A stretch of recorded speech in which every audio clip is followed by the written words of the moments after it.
सरकार चुप है, रेलवे बोर्ड चुप है, आईजी चुप है, सरेआम कमांडेंट लोग जो 2009 के जो एसोसिएशन के पदाधिकारियों को ट्रांसफर के विरुद्ध प्रोटेक्शन का जो आदेश है उसका उल्लंघन कर रहा।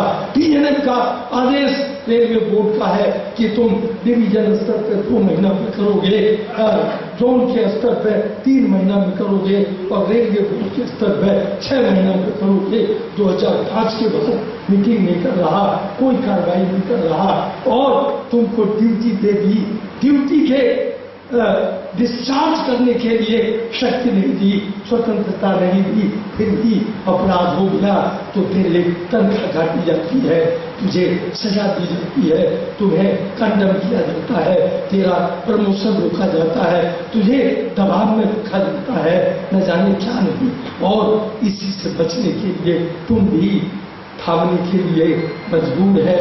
और ये वही सब कर रहे हैं जो कभी अंग्रेज करता था।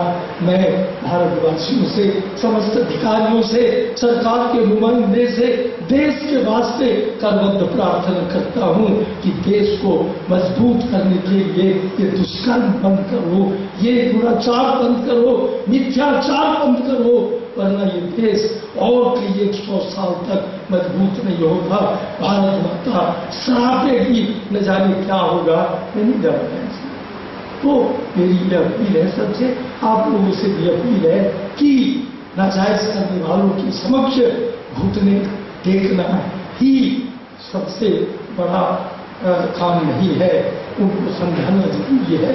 हाथ जोड़ के कहो किसके लिए सर ये कर रहे हैं, क्या है मेरे पास ताकत, कहाँ है मेरे पास। अभी एक मध्य प्रदेश का मंत्री लूटा गया ट्रेन में, कितना हल्ला हुआ, आरपीएफ को सस्पेंड किया गया, हमने जांच की उसकी, वो दोनों तीनों सिपाही। वहां ऑर्डर क्या है कि रात में 11 बजे के बाद जो सुरक्षा कर्मी आरपीएफ के लोग पैसेंजर ट्रेन में स्क्वाटिंग में जाएंगे वो एसी कंपार्टमेंट में नहीं जाएंगे, वो 2 टायर में ही रहेंगे, खास के जनरल में रहेंगे। वो तीनों के तीनों सिपाही हवलदार उस गाड़ी में थे, आगरा से चले 11:30 बजे रात में, वो 2 टायर कंपार्टमेंट में थे। बार बार चेन पुलिंग हो और फिर गाड़ी चल पड़े, बार बार चेन पुलिंग हो फिर गाड़ी चल पड़े।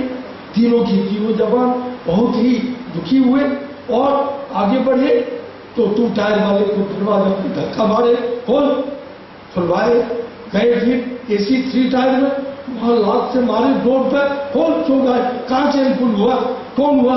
तो 2 टायर वाला बोला, जो नॉन एसी है, तो बोला यहाँ तो नहीं हुआ चेन पुल। तो 3 टायर वाला को मारा धक्का, खोल, तो बोला कि यहाँ भी नहीं हुआ। तब गया 2 टायर में, 2 टायर में गया तो वहां टीटी उठी सोया था। तो टीटी ने कहा कि हम आधा घंटा पहले एसी फंस गए, धक्का मारे, कोई खोला नहीं। तो बोला फिर तुम चुपचाप सो गए, बोला हाँ। फिर चैनपुर बार बार हो ही रहा, और फिर थोड़ा अपने आप खुल भी जा रहा, ये नहीं कि कोई ठीक कर रहा, तो ये तो कोई जानबूझ के कर रहा। तो ये लोग ख्याल रात से 12 को फेस्टिवल डोर होता है ना, उसको धक्का मारा तो अंदर से बोला कि चोर घुस गया है। बोला भोसड़ी के खोलता ही नहीं चोर। तो ये बोलते बोलते धमाधम उधर से वो एसी फर्स्ट का कोट खोल के गेट दाहिने में उतरा, एक सिपाही दाहिने उतरा, तो ऊपर ने गोली मार दूंगा, वो भी बोलता मार गोली सिपाही को, और वो अंदर वो कंपार्टमेंट के नीचे उस साइड के, इस साइड जो हवलदार शर्मा था वो कूदा। तब तक वो 6-7 भाग रहे थे, इसने पिस्टल निकाल के चलाई, गोली फंस गई। ये जब जब चढ़ के आया तब तक वो उधर की आग पकड़ लिया। अब ये हालत में इतनी फिर भी उसने इतने उस मंत्री की और पत्नी ने कहा कि अगर आरपीएफ न आता तो छोड़ लो, हीरे की अंगूठी के लिए मेरी अंगुली काट रहे थे क्योंकि अंगूठी निकल नहीं रही। ये बेचारे के कारण मेरी अंगूठी नहीं, अंगुली भी बच गई, लेकिन तब भी वो सस्पेंड हुआ। अब जो जांच हो रही है, मैं जांच के ऊपर टिप्पणी नहीं करना चाहता। जो हमने सुना है वही संगठन 2-4 पकड़े गए हैं, ये झगड़ा कहीं और है। तो इस हालत में सजा पाके भी अगर आरपीएफ को ताकत होती तो अपराध रोकता। ये सजा केवल आरपीएफ के लोगों को अधिकारी दिखाने के लिए दे रहा। ये अधिकारी गूंगा है, ये अधिकारी डरपोक है, ये बोल नहीं पाता कि जो तुमने जिम्मेदारी दी उसके निर्वहन के लिए जब कानूनी शक्ति नहीं दी तो उस जिम्मेदारी का निर्वहन कैसे करेंगे? फिर सजा इनको देने का क्या तुक है? कोई तुक नहीं।